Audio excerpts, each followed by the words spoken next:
My name is Annalise Thorne. I grew up in a small, quiet town tucked into the folds of the Oregon countryside, a place where the seasons were marked by the scent of pine after a rainstorm and the color of the maple leaves turning in the fall. My hands have always known the language of earth and water. I'm a potter, a freelance illustrator. I find my rhythm in the spin of the wheel and the whisper of a graphite pencil on paper. My studio, a converted sunroom in our Havenwood bungalow, is my sanctuary, filled with the scent of damp clay and drying watercolor. It's a life I built to be gentle, a world I colored in muted, peaceful tones. But peace, I've learned, is not the same as quiet. Sometimes, quiet is just the space where a storm gathers its strength. The house we shared, Julian and I, sat on a tree-lined street in the Briarwood district, a neighborhood of charming, early 20th century homes with wide front porches and gardens overflowing with hydrangeas. To everyone who saw us, Julian, a handsome and successful consultant at Argent Capital, and me, his quiet, artistic wife, we were the picture of modern contentment. But pictures can be deceiving. They only capture a single, frozen moment, and they can't show you the hairline fractures running just beneath the surface. This particular story, my story of finding my voice, began on a Tuesday.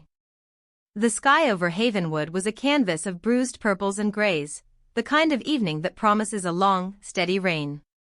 He'd struck me, a sharp, stinging slap that left a constellation of broken capillaries blooming beneath my left eye.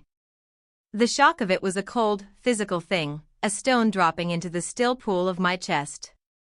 He stood over me, his face a mask of fleeting fury, and then, just as quickly, it softened into regret. That was his art form, the swift and seamless transition from storm to calm. "Annie, look what you made me do," he'd murmured, his voice laced with a sorrow so convincing it almost made me believe him. And my parents, they saw it. They'd arrived for their weekly dinner drop-off, a ritual of Tupperware and unspoken anxieties, just moments later. The key turned in the lock, a sound that usually meant the gentle intrusion of familiar love. Not this time. My mother, with her perpetually worried eyes and hands that always smelled of lavender soap, stopped dead in the entryway. Her gaze found the darkening mark on my face, and a tremor ran through her, rattling the plastic grocery bag she held. My father, a man who built his life on the principles of order and avoidance, looked directly at me. His eyes, usually warm and crinkling at the corners, became hard and distant. He wasn't seeing his daughter, he was assessing a problem, a disruption to the carefully maintained peace of his world. Julian, lounging in the leather armchair he'd been so proud of, let out a low, satisfied chuckle. "Quite the welcoming committee you've got," he said, the words slurring slightly around the whiskey on his breath. He didn't even try to hide the triumph in his voice. He had won. He had demonstrated his power, and they, my parents, had validated it with their silence. They didn't speak a word to me. My mother's eyes slid away, finding a fixed point on the hardwood floor. My father gave a curt, almost imperceptible nod, a gesture of concession. They walked past me into the kitchen, their movements stiff and unnatural, and placed the containers of pot roast and mashed potatoes on the counter with the delicate precision of bomb disposal experts. Then, just as quietly as they'd arrived, they left. The click of the door closing behind them was not a sound of departure, but of abandonment. It was an exhale, a letting go of a responsibility they had decided was too heavy to carry. In the ringing silence they left behind, the grandfather clock in the hall ticked with an almost accusatory loudness. Julian sighed contentedly from his chair, a man who had successfully defended his territory. The faint, expensive scent of his cologne, a sharp citrus and sandalwood mix from a bottle I'd bought him for our anniversary, mingled with the stale odor of whiskey. It was the scent of my marriage. My fingers, smudged with the faint gray of dried clay, rose to touch the tender skin beneath my eye. It wasn't to soothe the ache. It was to commit the sensation to memory. This was not the beginning. These things never are. They are the culmination of 1,000 tiny surrenders, a slow erosion of boundaries until you're standing on a cliff's edge, wondering how the ground beneath you disappeared. But that night, as the first drops of rain began to speckle the windows of my quiet, broken home, I decided I was done falling. That night, I lit a candle in my studio, its small, steady flame a promise to myself in the dark. And I knew, with a certainty that was as terrifying as it was liberating, that I would not be the one to stay down anymore. The argument had started, as they so often did, over something small and insignificant. A bill I'd forgotten to pay from our joint account. It wasn't about the money, we had plenty. It was about control. Honestly, Annalise, how hard is it to remember? Julian's voice, from his office down the hall, was slick with a manufactured patience that was far more insulting than outright anger. He stood in the doorway of my studio, holding the overdue notice like it was evidence of a capital crime. I was at my wheel, my hands covered in the slick, cool slip of wet clay. The piece I was working on, a vase with a delicate, fluted neck, wobbled under the sudden tension in my shoulders. "I'm sorry, Julian. I've been preoccupied with the gallery submission. I just forgot." "Preoccupied," he scoffed, waving the paper. "Your little hobbies. This is real life, Annie. This affects our credit, our reputation." The phrase little hobbies was a needle, expertly inserted into the softest part of my self-worth. My art was not a hobby. It was the architecture of my soul. It was the work that paid for the kiln in the garage and the expensive Japanese watercolors he dismissed as craft supplies. "It's not a hobby, Julian," I said, my voice quieter than I'd intended. I stopped the wheel, the soft whirring sound dying into an uneasy silence. "Of course not, darling," he said, his tone dripping with condescension. He walked over, trailing his fingers over a row of freshly glazed mugs. "It's a very important, creative outlet." Something inside me, a cord that had been stretched taut for years, finally snapped. I stood up, wiping my hands on my apron, leaving muddy streaks across the faded denim. "Stop it." He raised an eyebrow. "Stop what?" "Stop talking to me like I'm a child.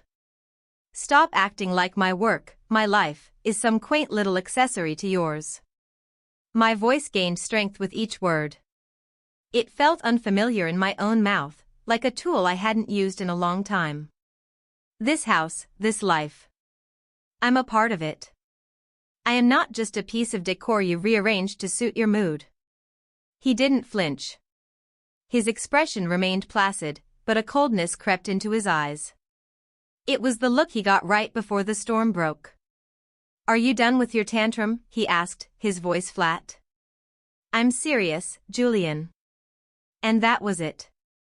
That was the final trespass. His hand moved so quickly I didn't see it coming, only felt it. A white-hot explosion against my cheek. The world tilted, a kaleidoscope of studio light and the dark wood of the floor rushing up to meet me. I stumbled backward, my hip catching the sharp corner of my work table. The air was punched from my lungs in a single, ragged gasp. My ears rang with a high, piercing whine, and for a moment, the only sound in the world was the frantic, terrified thumping of my own heart. I blinked up at him from the floor, my vision swimming. And then came the performance. The mask of fury vanished, replaced by one of deep, aching remorse. He knelt, his hand outstretched, his voice a soft, pleading murmur. "Oh, God. Annie. I'm so sorry. Babe, come on. You push me. You know you do. You always have to make things difficult." I don't remember nodding. I don't remember accepting his hand to help me up. I only remember the chilling realization that the apology itself was another form of violence, a way of twisting the narrative until the fault landed, once again, at my feet. Back in the living room, he'd settled into his chair, the recliner hissing as he leaned back, already drifting into a whiskey-fueled nap as if the earth hadn't just cracked open beneath us. The room smelled of his success and my silence. I walked on unsteady legs to the bathroom. The woman in the mirror looked like a stranger, her eyes wide and haunted, her lips split, a faint trickle of blood she hadn't noticed until now. The bruise was already beginning its dark bloom. I wiped my lip with a tissue, watching the paper come away stained with a bright, shocking red. But there were no tears. Tears felt like a surrender, and I was done surrendering. A quiet, fierce clarity settled over me. I don't matter to them, I whispered to my reflection, my voice raspy. I don't matter to him. But I exist. It wasn't a cry for help. It was a statement of fact, a truth I was finally claiming as my own. My hand, steady now, reached for my phone. I opened a message thread with my oldest friend, Clara. Her name in my contacts was just a simple C. I typed the words, my thumb hovering over the send button. I'm ready. I deleted it. The fear was a cold, familiar hand on my shoulder. Then, I took a deep breath, typed it again, and this time, I pressed send. I didn't wait for a reply. I didn't need one. The message wasn't a question. It was the lighting of a fuse. The 30 minutes that followed were the longest of my life. The rain began to fall in earnest, a gentle, persistent drumming against the roof. The house was filled with the sound of it, and the soft, rhythmic snores coming from Julian's armchair. Each tick of the clock was a step forward, away from the life I had known and toward something uncertain and terrifying. Then, I heard it. A soft click of the front door lock. Julian stirred, grunted, but didn't wake. He was lost in the placid depths of his self-satisfaction. I rose from the sofa, my movements fluid and silent, and walked to the door. Clara stood on the porch, haloed by the soft yellow light. She wasn't wearing a coat, just a thick, cable-knit sweater that looked warm and comforting. Her dark hair was pulled back in a simple ponytail, and her face was scrubbed clean of makeup. She held a worn leather satchel in one hand and a thick manila folder under her other arm. She didn't smile, didn't offer a word of greeting. Her eyes, clear and direct, met mine, and in their depths, I saw a reflection of my own resolve. It was a look that said, I've been waiting for your signal. I am here. She stepped inside, her gaze moving from my face to the ugly mark on my cheek, and then to the slumbering form of my husband in the armchair. A flicker of something cold and hard passed through her eyes, but her expression remained calm. I gave a small, almost imperceptible nod. It was all the confirmation she needed. Wordlessly, she set the satchel and the folder on the floor beside the entryway table. I moved toward the kitchen, my bare feet cold against the polished wood. From a drawer filled with stationery and old bills, I pulled out a single, crisp white envelope. It was the kind I used for sending gallery contracts, professional and impersonal. As I walked back into the living room, Julian stirred again. He muttered something incoherent and cracked one eye open, squinting in the dim light. I placed the envelope on the small table beside his chair, right next to his half-empty whiskey glass. "What the hell is that?" he mumbled, his voice thick with sleep. I looked at him then, truly looked at him, for the first time that day without a veil of fear or love or hope. I saw him simply as he was, a man whose strength was built on the foundations of my silence. "Don't worry," I said, my voice soft but clear as a bell. "It's not a bill." I paused, letting the silence stretch. "But it is an invoice." He blinked, his mind too clouded with sleep and alcohol to process the meaning. He reached for the envelope with a clumsy, lazy hand and missed, his fingers brushing against the empty air. I didn't wait for him to try again. I turned and walked down the hallway toward my studio, my sanctuary, which was about to become my war room.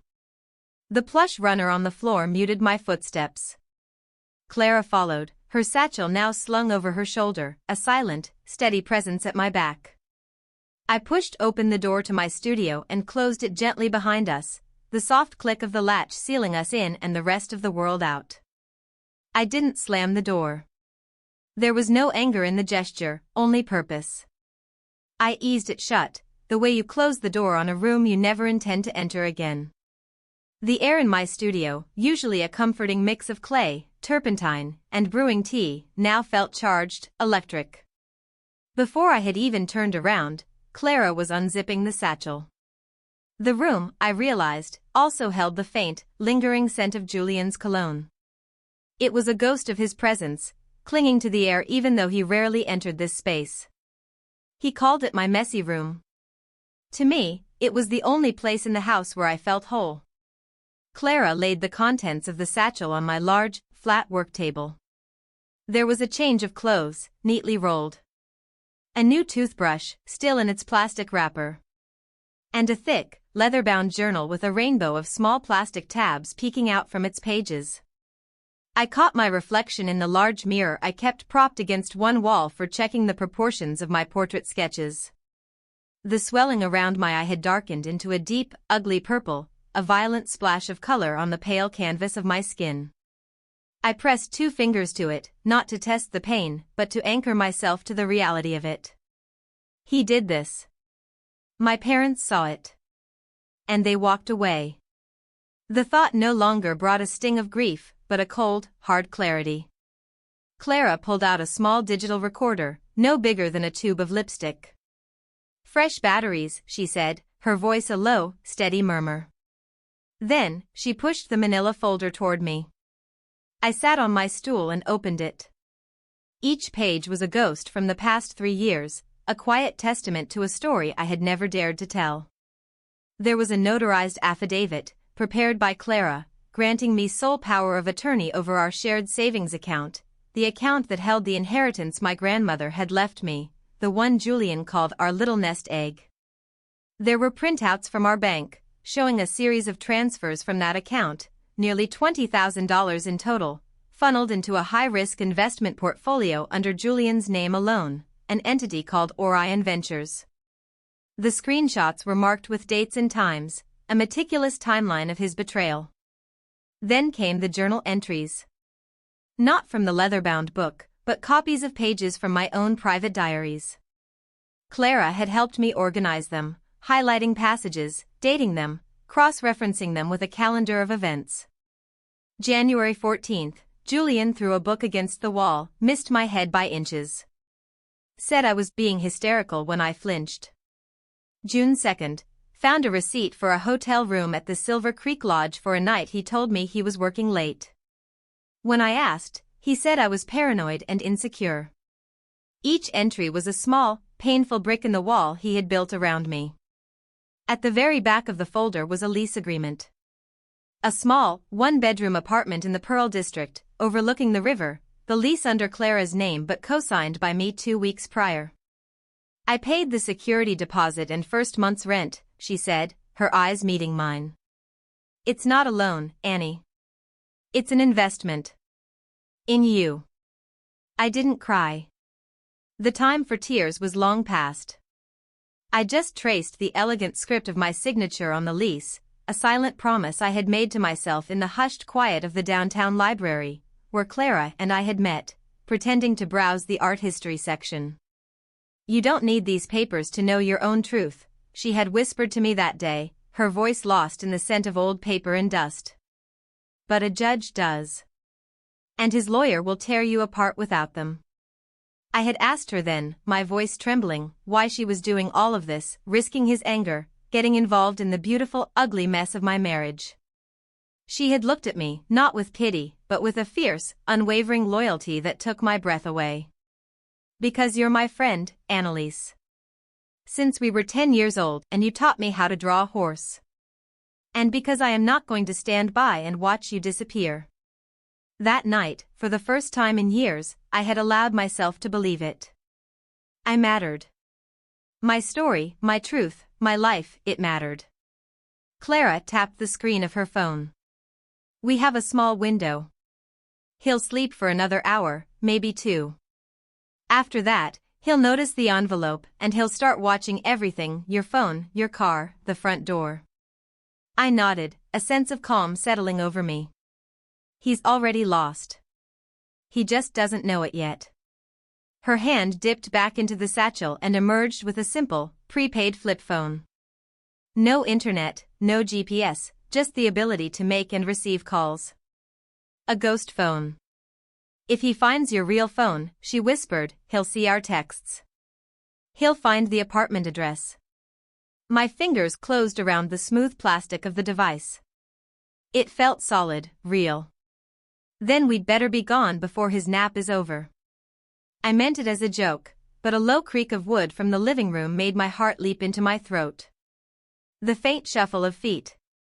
The clink of a glass being set down. The recliner had woken him. Silence. Then, slow, deliberate footsteps heading our way. I held my breath, my eyes locking with Clara's. The doorknob to my studio began to turn. But I didn't wait for him to open it. I moved first. I pulled the door open myself, stepping into the hallway just as he raised his fist to pound on it. He froze, his hand hovering in mid-air, his face a mask of confusion and surprise. His eyes were wide, the pupils sharp with adrenaline. His mouth opened, as if to yell, but the sound caught in his throat. I held up the small, anonymous flip phone. "That envelope on the table," I said, my voice even and steady. "That's just the introduction. This is the story." His confusion morphed into a dark, familiar rage. His hand shot out, grabbing my wrist. His grip wasn't bruising, but it was firm, a desperate attempt to re-establish control. But what I saw in his eyes wasn't just anger. It was panic. A raw, primal panic, laced with the bitter tang of guilt. Before he could speak, before he could drag me back into the old dance of threats and apologies, Clara stepped out from the studio behind me, her own phone held up, its small red recording light glowing in the dim hallway. "Let go of her, Julian," she said, her voice flat and devoid of emotion. "Every second of this is being saved to the cloud." He dropped my wrist as if it were on fire. He stumbled back, his eyes darting between the two of us, searching for an angle, a weakness, a way to regain the upper hand. But the ground had shifted. He was no longer on solid footing. I took a single step forward, my shoulders back, my chin high. "Smile, Julian," I said, my voice soft, almost gentle. "You're finally having your moment in the spotlight." The silence that followed was more damning than any accusation. His face, which I had once loved for its expressive, handsome lines, seemed to crumble. It wasn't a single expression, but a rapid-fire cascade of them: disbelief, fury, indignation, and beneath it all, the cold, stark terror of a man who has been truly seen for the very first time. "You set me up." The words exploded out of him, a harsh, barking sound. He was like a cornered animal, lashing out at shadows. "You brought her," he jabbed a finger at Clara, "into our home, into our marriage." His chest heaved, his breath coming in short, ragged bursts. "You're trying to destroy me." I didn't react. I stood my ground, a silent, immovable object in the face of his storm. Clara, too, remained still, her phone a steady, unwavering witness. Her presence was a shield, a quiet affirmation that I was no longer alone in this hallway. "This is entrapment," he snarled, circling us now, his voice taking on a high, brittle edge. It was the tone he used when he was bluffing at a poker game, trying to project a confidence he didn't feel. "You can't just record someone in their own home. I'll sue you both." He pointed a trembling finger toward the kitchen. "You planned this. You baited me." "I didn't bait you, Julian," I said, my voice still quiet, still level. It was this calmness, I think, that unnerved him the most. He was used to my tears, my flinching, my retreat. He didn't know how to fight this new, quiet strength. "I simply prepared for the man I knew you were." "I swear to God, Annalise," he hissed, his face contorting. "I'll call the police myself. I'll tell them you've gone insane. That you're violent, that you attacked me. I'll show them the texts where you've been spying on me, tracking my location." A slow, sad smile touched my lips. "Good." He stopped pacing. "What?" I walked past him, my movements calm and deliberate, to the small antique desk in the corner of the living room. I picked up the white envelope I had placed there earlier. I held it out to him, not with anger, but with a kind of finality, like a server presenting the check at the end of a long, joyless meal. I already called them, I said. They should be here any minute. You'll want to be ready. This is what they're walking into. His hand shook as he tore open the envelope. He pulled out the single sheet of paper inside. It wasn't an invoice. It was a copy of the emergency protection order Clara was filing on my behalf at the courthouse in the morning. His eyes scanned the page, taking in the bold, damning phrases: history of coercive control, reasonable fear for physical safety, request for temporary exclusive use of the marital residence. The fight seemed to drain out of him, leaving behind a hollow, defeated shell. The paper crumpled in his fist. For once in his life, Julian Thorne was speechless. I took a slow step back, giving him space, giving the truth room to fill the air between us. In that weighted silence, my mind drifted. I remembered the nights I'd spent in my studio, long after he was asleep, documenting everything. It hadn't started as a plan. It had started as an act of self-preservation, a desperate attempt to stop doubting my own sanity. There was the morning I woke with a deep, tender bruise on my ribs and a vague, foggy memory of being pushed against the edge of the dresser. He'd said I must have bumped into it in my sleep. I took a photo in the bathroom mirror that morning, my hands trembling, and saved it to a hidden folder on my laptop labeled Willow Creek Sketches. There was the night he'd locked me out of the house after an argument, leaving me shivering on the porch in my pajamas for over an hour in the cold November rain. I'd recorded his voice through the door on my phone, his words slurred and cruel. Maybe a little time to cool off will teach you to respect me, Annalise. I'd sent the audio file to Clara the next day with a simple message, just in case. She had replied almost immediately. Keep a record of everything, Annie. I believe you. Those 4 words had been a lifeline in a churning, lonely sea. They were more real, more solid, than the wedding vows he had spoken to me under a canopy of summer roses. Back in the present, Julian made one last, desperate attempt to reclaim his power. Do you have any idea what this looks like? People will think you're the crazy one, the obsessed, vengeful wife. I didn't answer him with words. I took out my own phone, opened the audio file I had saved from that night in the rain, and turned the volume up. His voice, thick with arrogance and contempt, filled the silent house. You are nothing without me, Annalise. You think your little paintings matter? You live in my house, you spend my money. You're just a pretty, sad little thing I have to take care of. He flinched as if he'd been struck. The color drained from his face, leaving it a sickly, ashen gray. He looked smaller, suddenly, stripped of his bravado. The silence that followed was broken only by the low hum of the refrigerator and the faint, approaching siren of a police car. He spun toward the window, his eyes wide with disbelief. You didn't. You actually did it. I didn't need to look. I walked to the front door, my hand resting on the cool brass of the knob.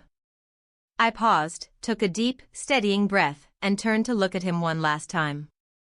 Let's see how that charming smile of yours looks in a mugshot, I said, my voice devoid of malice, full of a quiet, unshakable finality. And then, I opened the door to let the law in. The 2 officers who stepped into the foyer were a study in contrasts. One was a young man with a sharp, angular jaw and eyes that took in everything at once. The other was a woman, perhaps in her late 40s, with a calm, weary expression, as if she had walked into 1,000 broken homes just like this one. Julian's voice rose behind me, high and panicked. She's setting me up. It's all a lie. She has her friend in there, they've been recording me, trying to trap me. I simply stepped aside, gesturing toward the living room where Julian stood, his hands raised in a parody of surrender. Then I gestured to the folder Clara held. You'll want to start with the timeline, I said to the female officer. Her name tag read Miller. She took the folder, her eyes meeting mine with a flicker of what looked like surprise. She flipped it open. The younger officer gave a low whistle as he scanned the first page. This is detailed, he murmured. It's notarized, Clara added quietly from the doorway. Julian laughed, a brittle, unhinged sound. It's a performance. A goddamn production. She's an artist, she's creative, she made it all up. Officer Miller didn't even look at him. Her attention was fixed on the documents, her expression growing more serious with each page she turned. They asked Julian to sit on the sofa. When he began to argue, the younger officer quietly unclipped the radio from his shoulder, and the fight seemed to drain out of my husband. He sank onto the cushions, a deflated king on a leather throne. By the time the first pale light of dawn was filtering through the rain-streaked windows, we were in two separate patrol cars, heading downtown. I rode with Officer Miller. The back of the car was cold and smelled of antiseptic.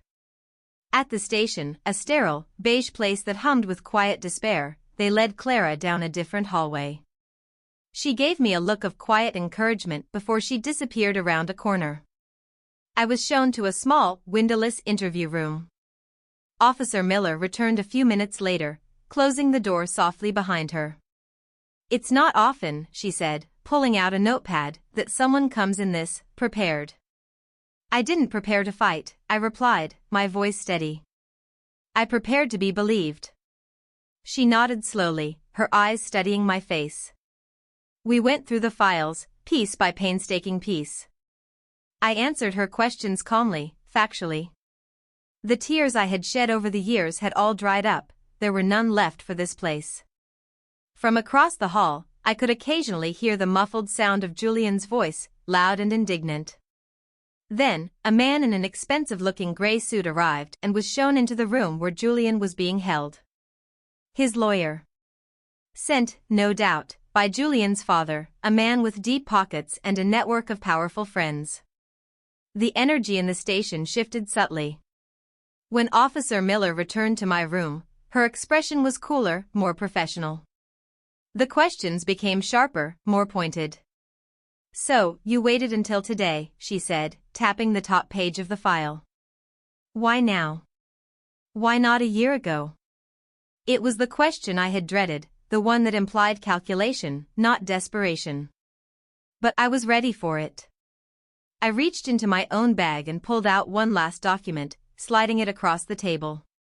It was a signed and dated letter from my therapist, from 6 months prior. In it, she noted my reasonable fear of emotional and physical escalation and documented my reports of Julian's course of control.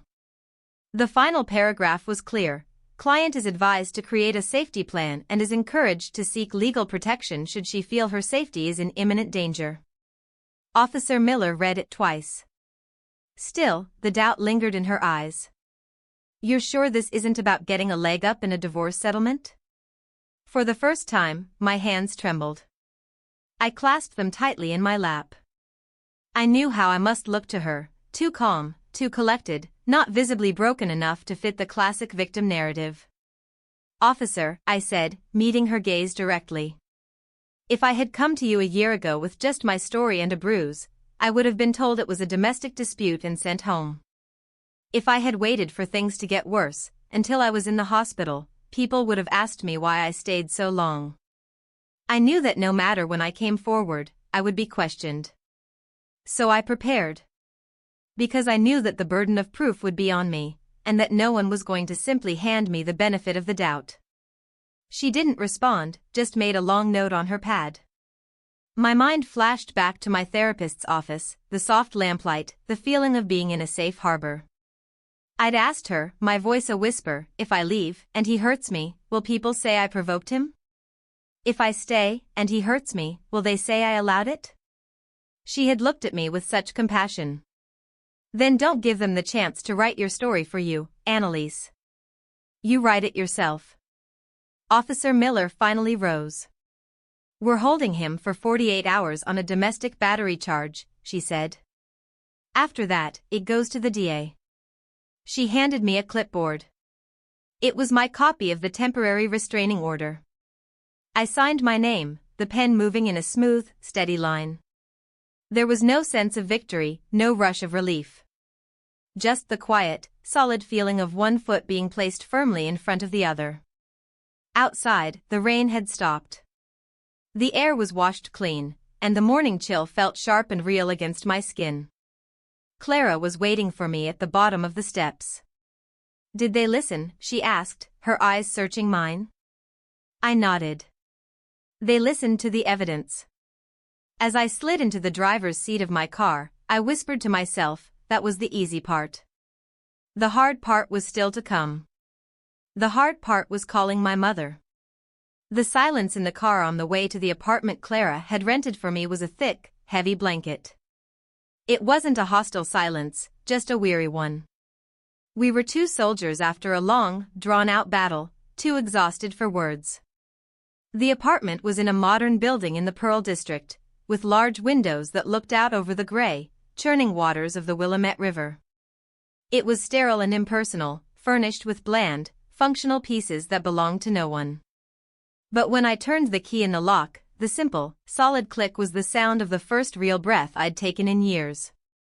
Clara helped me carry my bags inside. She had packed them for me weeks ago, a secret stash of my favorite clothes, my worn copy of The Little Prince, and a small, lopsided pot I had made when I was first learning, a reminder of where I started. "Do you want me to stay?" she asked, unfolding a blanket on the beige sofa. I shook my head, my throat tight. "I need to do this one thing alone." She understood. She always did. She gave my arm a squeeze and left, closing the door softly behind her. I stood in the middle of the empty living room, my hands feeling strange and empty. I sat down at the small dining table and pulled out my phone.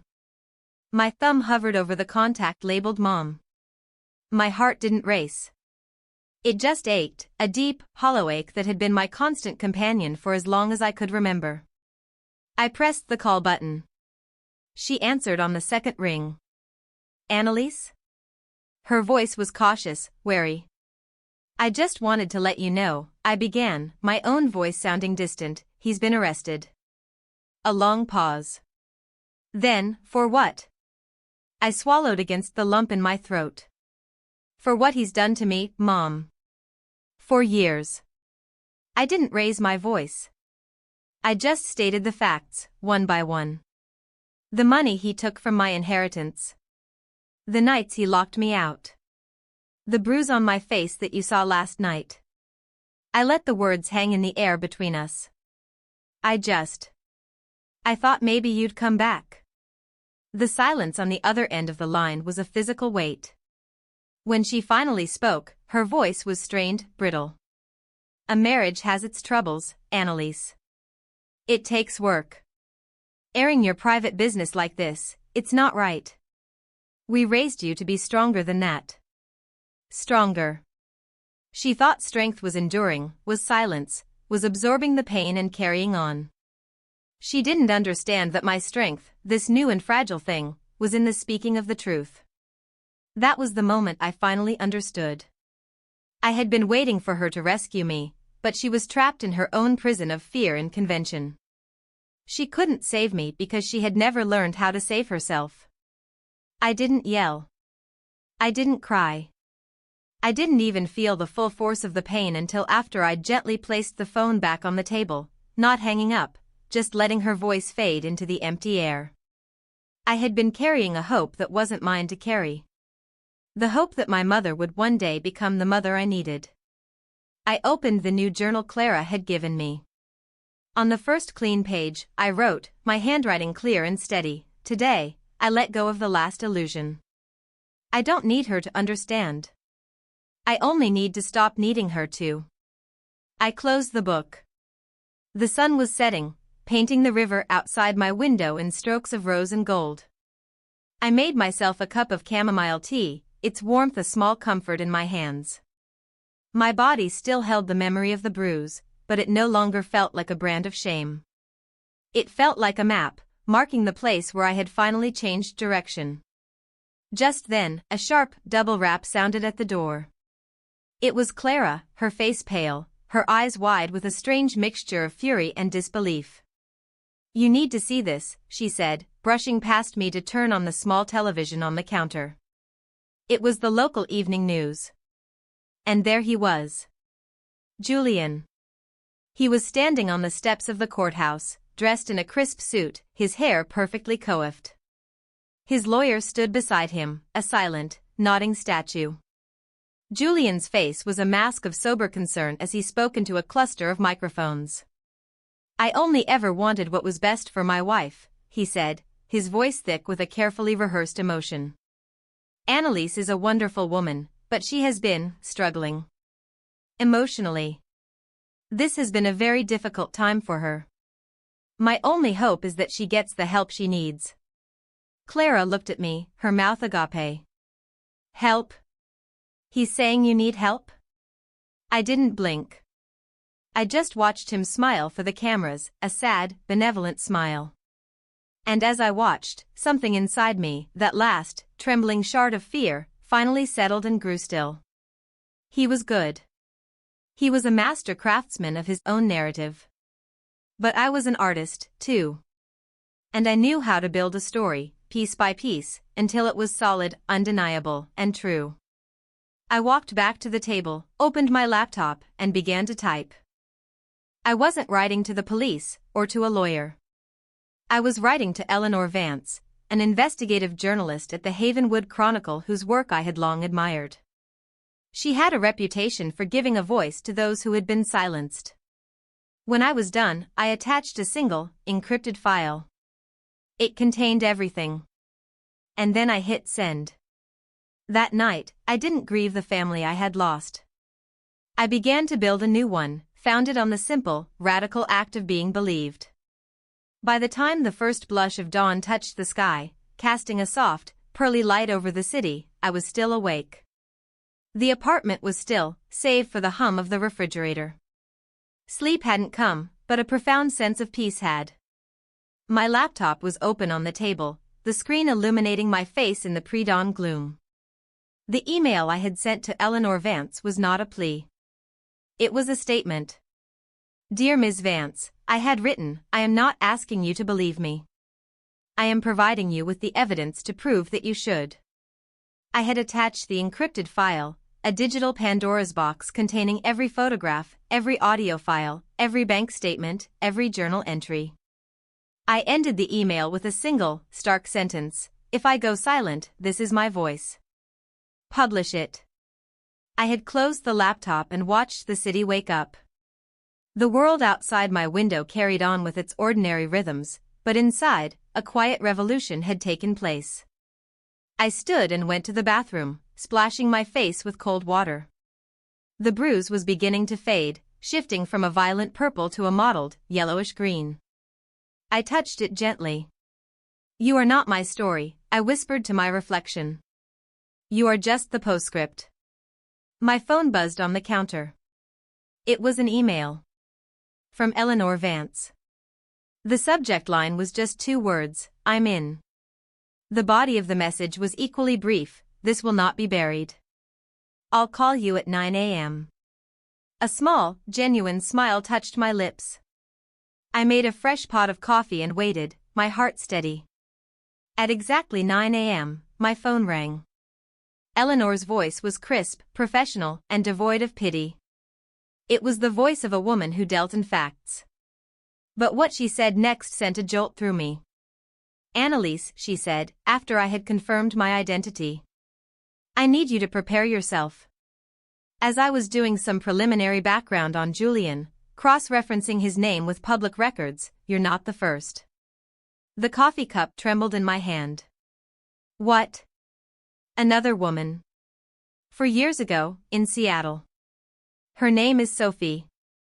She filed a restraining order against him. Accused him of financial abuse, of draining her business account. He countersued for defamation. The charges were dropped. She signed an NDA. He had done this before. The realization was a punch to the gut. Another woman had walked this path, had her truth dismissed, had her voice silenced. And there might be another, Eleanor continued, her voice softening slightly. A former client at Argent Capital. A woman named Maria. She filed a formal complaint against him for professional misconduct and harassment. The complaint was dismissed internally. We were a constellation of silenced women, scattered and invisible. But now, Eleanor was drawing the lines between the stars. If you're willing, she said, I'd like to connect you. Yes, I said, my voice thick with emotion. Please. We ended the call with a promise from her to have the story ready to run by Monday. As I set my phone down, a text message lit up the screen of the burner phone Clara had given me.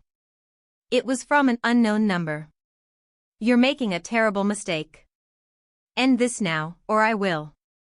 I stared at the words, the old, familiar fear, a cold whisper in my ear. But it was faint now, drowned out by a rising chorus of other voices, other stories. I looked at the message, and for the first time, I didn't feel fear. I felt pity. He was still trying to play a game that was already over. I set the phone down and didn't reply. By Sunday, I wasn't hiding. I was preparing. I walked through the doors of the Lanternwood Community Center, a well-worn building that smelled of floor wax and strong coffee. In a small, private meeting room, 2 women were waiting for me. Sophie was a sharp, energetic woman with shrewd eyes that had seen too much. Maria was quieter, her hands clasped tightly in her lap, but with a core of steel in her posture. We didn't swap war stories. We compared evidence. Sophie spread out financial statements, showing how Julian had used a shell corporation to siphon funds from her graphic design business. Maria had emails, printed out and highlighted, documenting his inappropriate advances and his threats to ruin her reputation when she rebuffed him.